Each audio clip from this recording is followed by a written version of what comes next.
Hey everybody, it's Jason Blaha here, and today I want to chat with you guys a little bit about one of the useful benefits to using chains to train.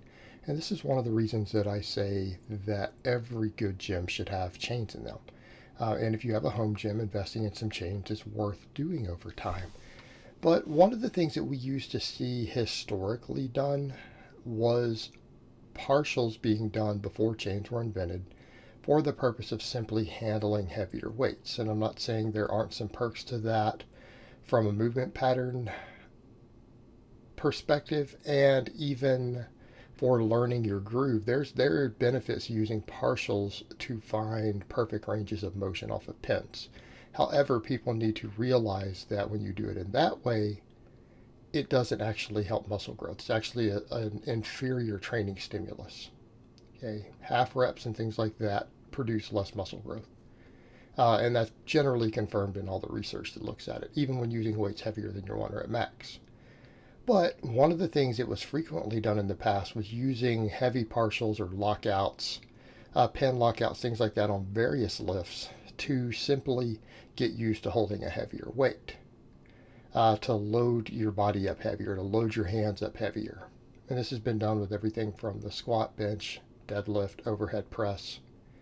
In fact, you guys remember the old story of the older lifter back in the day, very, very famous lifter. And when I tell the story, people will know the name if they know who he is already. He used to go in the tree in his backyard, and he had a set of chains hung up there, and he used to overhead press with a really heavy weight. He had adjustable chains hanging from a tree, and he would use a weight that exceeded his 1 rep max and would just do overhead presses with it uh, for a few inches, and then every week he would lower it 1 inch. And he would use progressive range of motion to get stronger. And the whole idea, though, is that he was using a heavier weight than he could handle. Now, obviously, if you're doing that without including full range of motion training, you're going to get weaker. But for the purposes of training yourself to handle heavier weights, it's a valid tool. So let's come over to the chains. Come over to chains. What you guys see me doing with a lot of these lifts, in fact, every lift here, I have chains that equal at least 10% of my 1 rep max on the bar. At least 10%. And if you think about that, let's look at what I'm doing with some of these, like this right here up top. I've got 522 pounds on the bar, which is relatively close to my max. We're getting real close to my max at that point. And I think I have 57 pounds of chains. Right.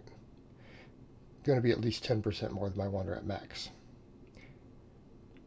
So that's been added to the bar. So what we have at the top is that when I walk it out, my brain knows that is a weight that I can't handle.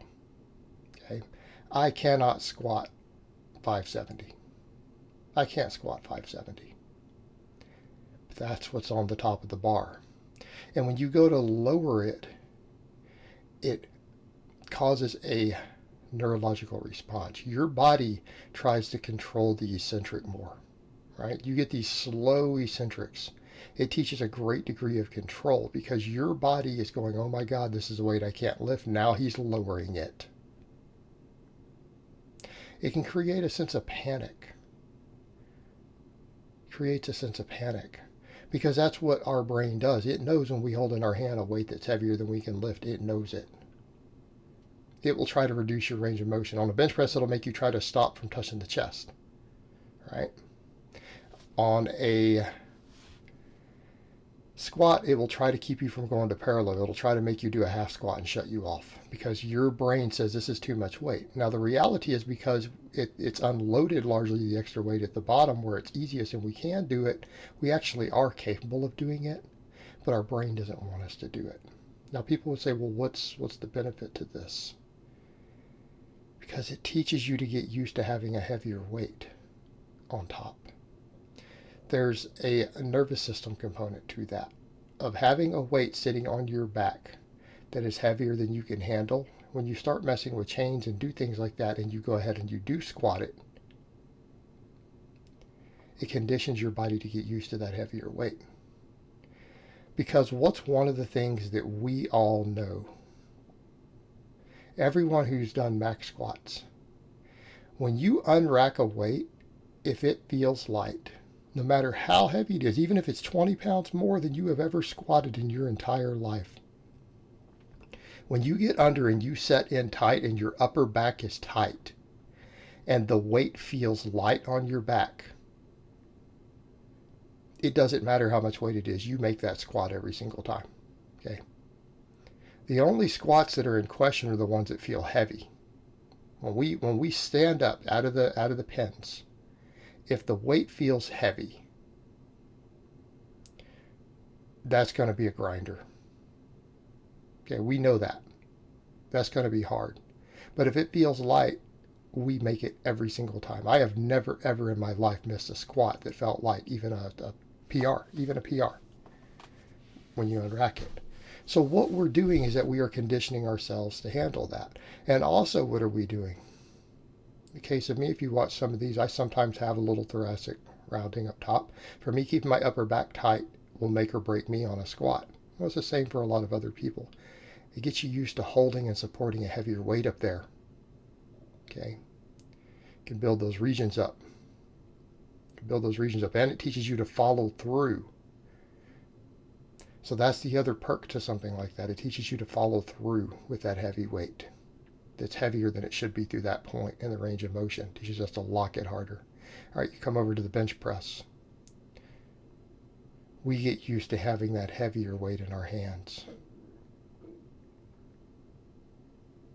We get used to it. It becomes normal.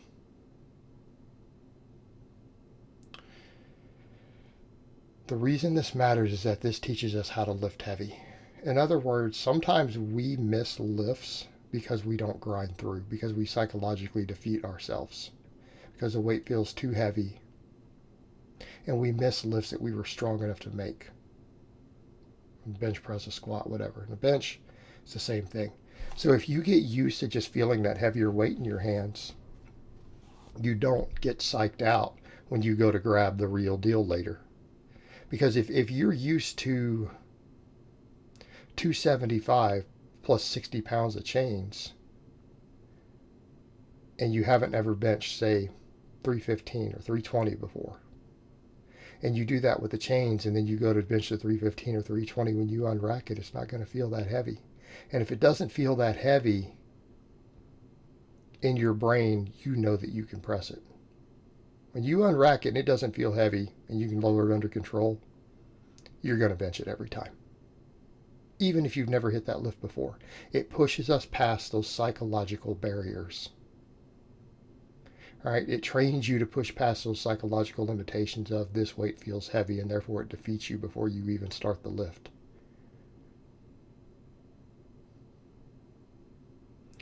Same thing with our deadlifts. It's grip training. It can tell you where your grip is at. Tell you how much extra grip work you need. Just like you saw me miss that lift right there. That was 630 at the lockout. I couldn't hold that. All right. And I started doing tons of extra grip training after that, which I have not stopped doing, and I'm going to keep doing, because I need to be able to grip 700 pounds. We get used to holding that heavier weight in our hands. Right? You get to where you can deadlift 95% of your 1 rep max plus 10% of your max added in chain weight, and you can hold it at the top, you know that you're never going to miss the grip on a deadlift. Right? You know that your grip is good. You know that it's strong. You know that you're going to follow through.